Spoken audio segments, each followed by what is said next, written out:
The Springfield Police Department's shot spotter system heard the gunshot and was able to pinpoint the location, so officers were here within just minutes. The ambulance would be a little slower.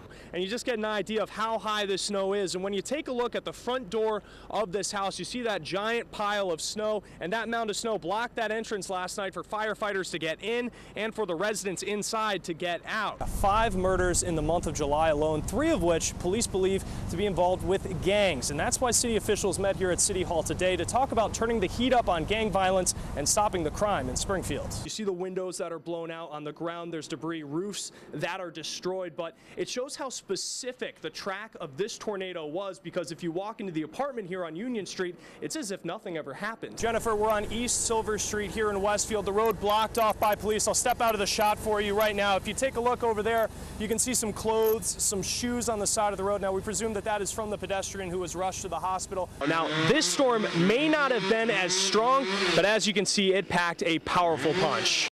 The antiques right at the wall. For Bob Reipel, this is home. I got out in the nick of time. When the tornado struck, he went running for his life. Fighting through his limited ability to walk, he knew he needed to get out. Glass work, vibrating, pulsating like a bass drum. That was the time to move. The storm hit his Union Street apartment building hard in the south end. His neighbor can only look at the damage. His walls caved in. I just felt like a huge vacuum of all air just being pushed in. But just a few doors down, this violent storm spared some. Looking off this balcony here on Union Street, you can see the damage for blocks. You see the windows that are blown out on the ground. There's debris, roofs that are destroyed. But it shows how specific the track of this tornado was, because if you walk into the apartment here on Union Street, it's as if nothing ever happened. I don't understand the rhyme nor reason of why. I'm truly blessed that there's no damage to my apartment when on both sides of me there is damage. The storm didn't spare much of this apartment building or much of the south end. Business windows blown in. Fire alarms can still be heard a day later. For residents of the south end, this reality seems to be something only seen in movies.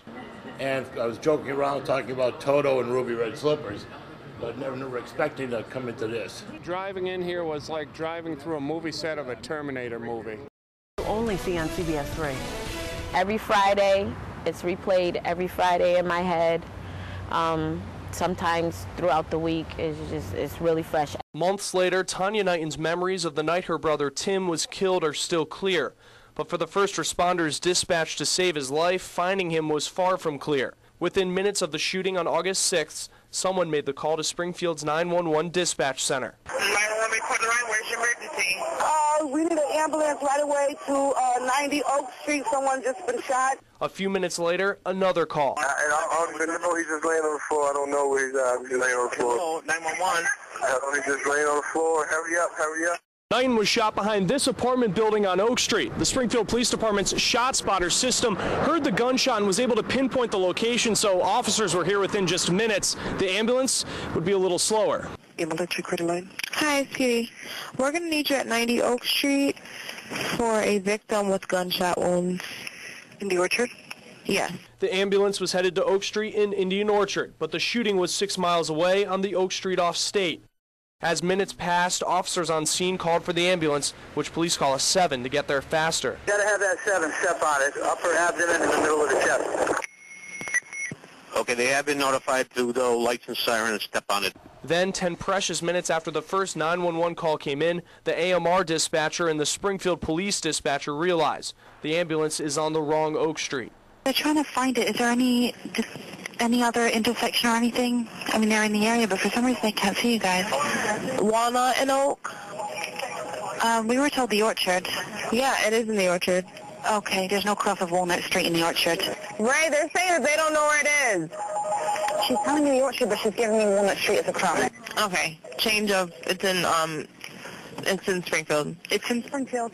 Back on Oak Street, where a man lay dying, 12 minutes had passed without an ambulance. A second ambulance was dispatched to help Timothy Knighton, but the father of 4 was pronounced dead at Bay State. Springfield officials tell CBS 3 the mistake was human error. The contributing factor, 7 streets in Springfield which share the same name. 911, the signs recorded, where's your emergency? When the 911 system was enhanced to give dispatchers the location of the call, many towns and cities, at the state's suggestion, renamed the streets to eliminate duplicate or similar sounding names. Because that would provide some confusion when a call was made. Patricia Shaughnessy was Northampton's database coordinator when that city converted to E911.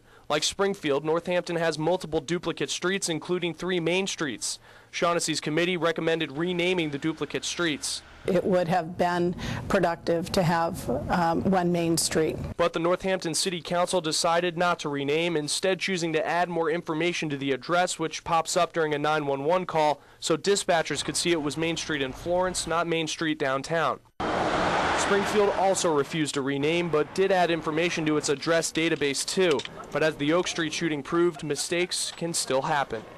Because of that incident, Springfield Police spokesman John Delaney says if there's any confusion over duplicate street names, help is sent to both locations. To solve it, if something comes in regards to a call on Oak Street and there's a confusion, well, we'll dispatch 2 ambulances and 2 cruisers to both parts of the city just to make sure it's covered.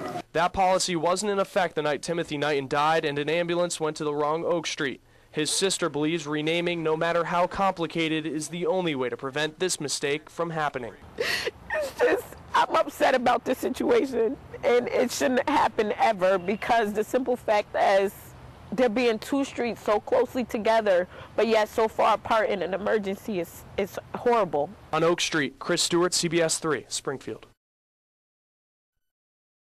I know it's sad, you know, our family is real broken, our heart is broken. Jesus Osorio holds pictures of his slain son, 24-year-old Pedro, just feet from where he was killed last night. You gotta have no heart just to come out and just go places just to kill anybody that you find. Jesus says his son went to a party. Shortly after he left home, he would be shot.